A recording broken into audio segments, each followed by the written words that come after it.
if only one of those goes the other way, maybe the Lions are in the Super Bowl last year. I think they did everything they could this offseason to pay the guys they needed to pay. I think they're a better team. Even losing, Cam Sutton, I still think, the talent they picked up in the draft at cornerback, although it's a little dicey playing rookie corners, starting them. I do think the talent level got better, especially on defense for the Lions. But that said, it's hard to not look at Kansas City. It's not like they didn't suffer losses in the offseason, but it's hard to look at them and not feel like they weathered a year last year where things were a little shaky, and they come out of it on the other side, hopefully offensively. Well, now let's see what happens with Rashee Rice. I mean, there's definitely been enough off-season incidents to be a little nervous. But coming out of the gate, come on, these are the most talented, veteran-laden teams, and they have talent at the positions that matter. They have some guys that are playing for contracts, which is good. It stacks up for, to me, out of the gate, those two Super Bowl teams should be right in the mix. It's just kind of like who's going to fill in the second tier below them. And I hate putting Detroit in that mix because what do? Every year we have this bias where we look at the best teams from the year before and we go, okay, well, they're obviously going to be back next year. And that doesn't always work out. And by the way, Jason Fitz, who obviously, works with us, and you guys know what Jason Fitz is. Jason, we were doing a podcast yesterday, and he mentioned something that kind of blew my mind. And he said he had done some work at ESPN when he was at ESPN with stats and info there, and they came up, I think it was like this 10-year period, or it might have been even longer, where no team, only Rob Gronkowski accounted for the one player where a team was paying someone at the very top of their position and won a Super Bowl that year. He swears this stat is true. Wow. That was like, and I was like, no quarterback in that period was the highest paid player in the league. He was like, nope. And he said ESPN Stats and Info went through all of it, and they could only find Rob Gronkowski as accounting for the highest paid player at his position and the Patriots winning a Super Bowl in that year. And so I said to Fitz, I was like, couldn't we kind of gamble based on that piece of information? I was like, let's go. Let's wait until the Monday of kickoff, right? And then let's go down the list. Who's the top paid player at every single position? Let's take their team off, the Super Bowl, and then let's find out who's left. I think it's a fascinating case study. Fitz swears it's true. We don't have a Yahoo Sports Stats and Info, so Fitz became the Yahoo. Paid defensive tackle when they won it all? He was not when they won the Super Bowl. No, he wasn't. Mm-mm. Boy, that seems wild. And that's why he threatened the retirement. Remember the whole he could retire after the season, and it was so obvious that he was clearly making a play to get a salary bump, and he did. He got a couple of years of huge money coming out. That's when he went into the $30 million range. But no, he was not the highest paid. I don't even the mention the second he gets in the Raiders, I just stop listening. I'm like, all right, man. Charles, great stuff, man. Really appreciate you taking time to be with us, and we will talk to you next week. Absolutely appreciate it, guys. Have a good morning. Charles Robinson from Yahoo Sports, our guest. I'm Robby and Rexrode, 102.5, 106.3, The Game.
Welcome back in, Robby and Rexrode, 102.5, 106.3 The Game. I got some tickets to give away, a 4-pack of tickets to see the Sounds take on Louisville tonight at First Horizon Park.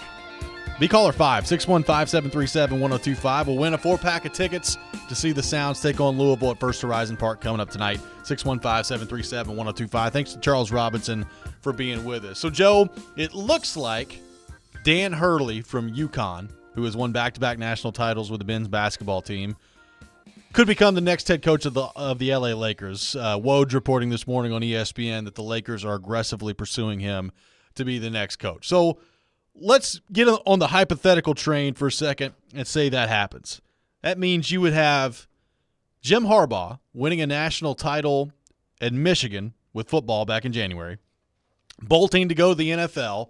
Now, granted, Harbaugh has kind of been flirting with the NFL for a few years now, but he did. He leaves college football, goes to the NFL this season. And then if this happens, Hurley going from a 2-time champion in UConn in college basketball to the LA Lakers, if this comes to fruition here, what do you read into that? Is that a commentary on the state of college coaching right now? Is it just opportunities that were too good to pass up, getting back into the pro game? How do you view these potential moves, one that's already happened with Harbaugh, another one that might happen with Hurley, and what that means for the state of coaching in college athletics? Yeah, there may be a rant brewing here, because what you see when anything like this happens is you see immediately all this reaction like, oh, the state of college sports is driving all these coaches out. And then you see college sports media in general immediately dunk on every one of them. Now, Harbaugh, you bring up, that is a little different. Of course, there's nuance and there are different individual situations. I'm seeing people say, it's the Lakers. Fine. But college sports media, if you're going to completely just dismiss in general the idea that the state of college athletics isn't a factor in general in some of this migration, I mean, your head's in the sand. Come on. Yeah. Yes, Harbaugh is a guy who was in the NFL, I think always was destined to return to the NFL. And I think his situation also, look, he tried to get out. He couldn't get the Vikings job, for example, right? I mean, he tried to get out earlier, and I think he had some, maybe some bitterness because Michigan cut his pay, and then, of course, they quickly restored it, all that stuff. Okay, so you can look at different situations and say, no, but I think what Nick Saban said speaks for a lot of people. I think Jay Wright has said some things that speak for a lot of people, which is once it becomes that you have to re-recruit your own team, it just becomes difficult. This doesn't have to become, these players shouldn't get any money and I'm out of here. I mean, I guess like a guy like Dabo sounds like that. He's still coaching in college, and good luck to him with the way he's going about things. But absolutely, this is a factor in general.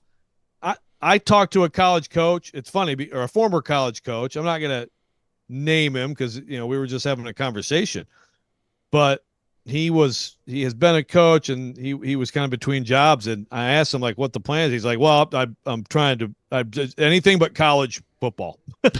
Yeah. I'm trying to get to the NFL.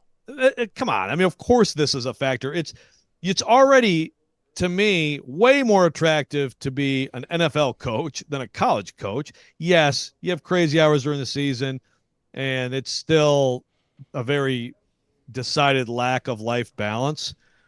So before all this stuff, recruiting is constantly on your mind as a college coach. When you add to that recruiting your own players and not even really being able to project ahead the stability of your own roster, how is that not something that tears at you emotionally and psychologically? Come on. Well, this is again an example of if you could just find a way in college athletics right now to get the transfer portal part of this figured out, it would solve a lot of issues.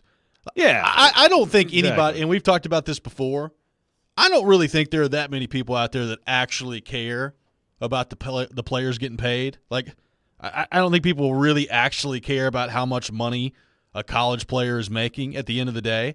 They do care about the transfer portal, and they do care about, are the players that I'm rooting for now going to be a part of this team next year? And if not, like what's the movement look like? We talked about that in college basketball. It's hard to get invested in terms of You have no idea whether or not the player is going to be there next year. The Zakai Zieglers of the world are hard to find right now in college sports, all those things.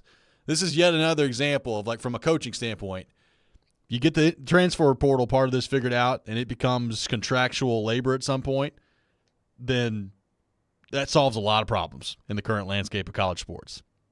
Right. Like the salaries, I mean, people care, if Nico stinks, then there's going to be some Tennessee fans that say, we paid him how much, right? I mean, you have that element of it.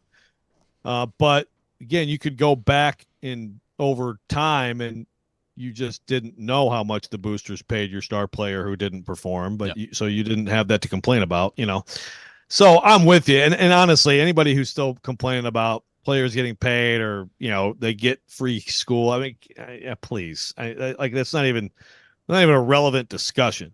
But yeah, look, it's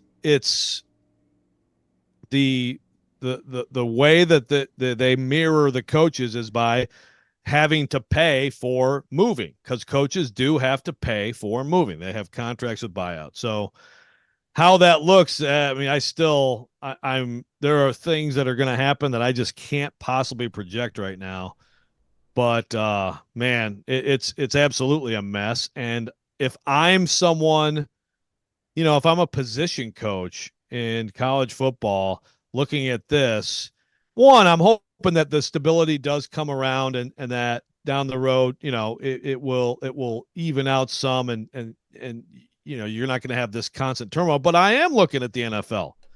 I mean, you'll be a quality control coach. It's like, I think they call them, oh gosh, it's like 30-30-30 guys, but I forget what it means. But it's like the quality control. They work like dogs in the NFL. They get no money, and all that stuff. But look, it's just like in college sports. If you want to be a coach, you're going to be a GA for a couple of years and get a stipend of like $800 a month to live on.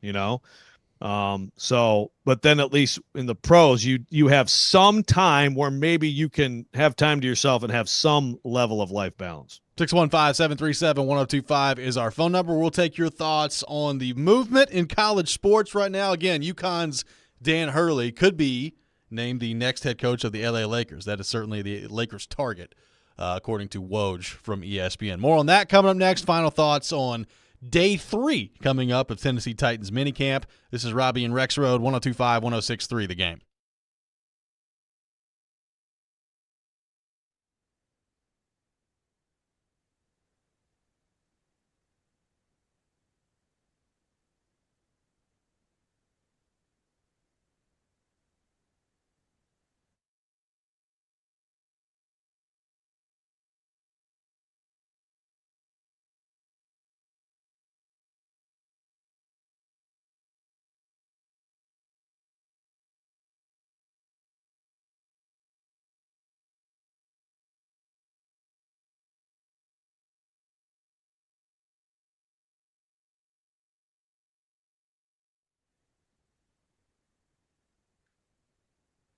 Hey, folks, Joe Rex here letting you know that if you are running a business in Nashville, you want to listen to this. NetSuite's Business Grows Here event is coming to Nashville Tuesday, June 25th. You do not want to miss that.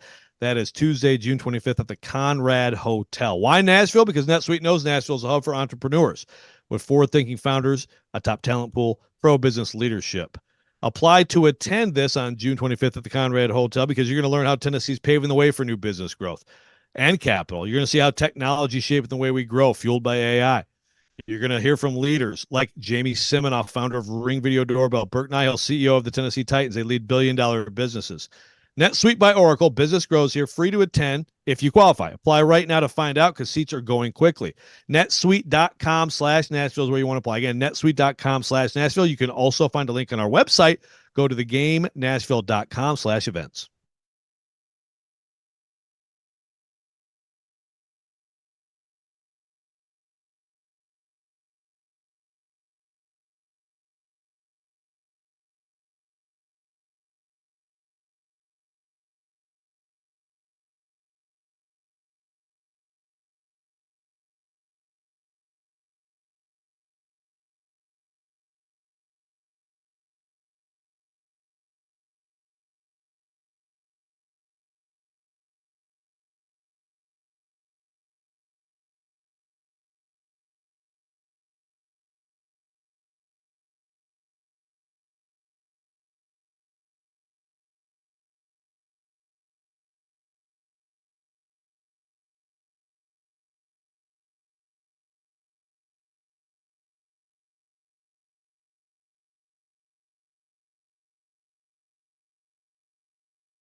Welcome back in. Final segment of the day. Robby and Rexrode broadcasting live from our Busy Bee Plumbing, Heating, and Air Conditioning Game Nashville studios, home of the $99 yearly Beehive membership, where the buzz is always about great service. Taking your thoughts on our phone and text lines, driven by WilsonCountyHyundai.com, 615-737-1025, 615-737-1025.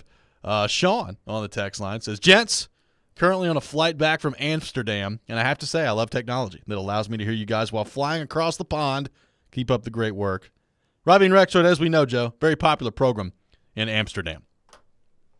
Yeah, well, this program is probably best listened to while still feeling the effects of Amsterdam. So hope you had a good time. Just like Kaharski loves to do. Yeah. Big promoter of the recreational activities. Kyle on the text line says, I think the major pushback on the NIL front from coaches is more about the mentality of the player, not them actually being compensated. If all the kid cares about is the paycheck, it's mighty hard to get him motivated as a coach. This from Kyle on the text line. An interesting point. First of all, yeah, that's a good point. First of all, Nick, that was a total gimme for Nick to slam dunk and do the Kaharski drop. It was. I just absolutely lobbed it to you at the rim. Judging by his face right now, I don't think there's much listening going on. That scares me. Is he okay? Oh, he's back now. Okay. We in there? We good? Yes. What do you need, Joe? Oh, okay. So he wasn't listening at the time. I lobbed you the Kuharski drop, man. I lobbed it to you. He did.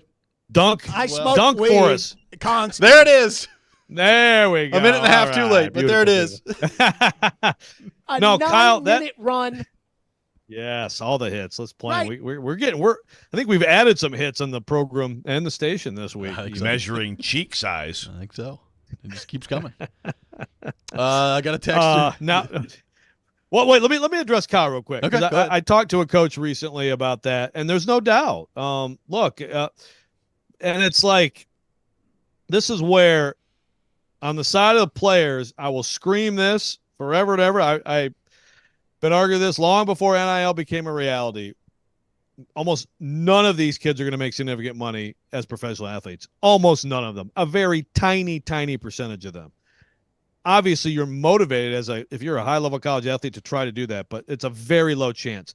There are a lot more guys who are good enough in college athletics for prominent programs with huge audiences and huge fan bases to make that money, seed money for your life in college, and that's why they should be allowed to do so. That said, if all you're worried about is like that money, your NIL money or whatever, and you're not as hungry as you were to be great in the pros and to push yourself and to get an education, that money's not going to be enough. Yeah. And that's where just kids are dumb. Like I was saying, speaking of having fun in Amsterdam, like I would have been so stupid when I was 19.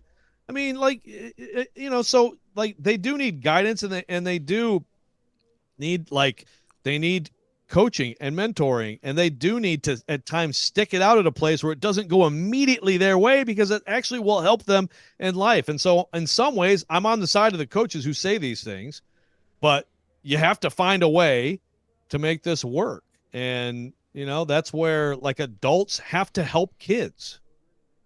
Yeah, I think it's a great point. I got a texter that says, I wish Levis would have stayed on the college team where he couldn't be more than a backup. That way he probably wouldn't have been drafted, and we wouldn't have to deal with this sham of a quarterback and pretending he's good. So we've got Malik Willis catching strays today on the text line, and now Will Levis, who did not throw the ball in the lake. It bounced into the lake, as we previously pointed out on the show today, catching strays on the text line as well.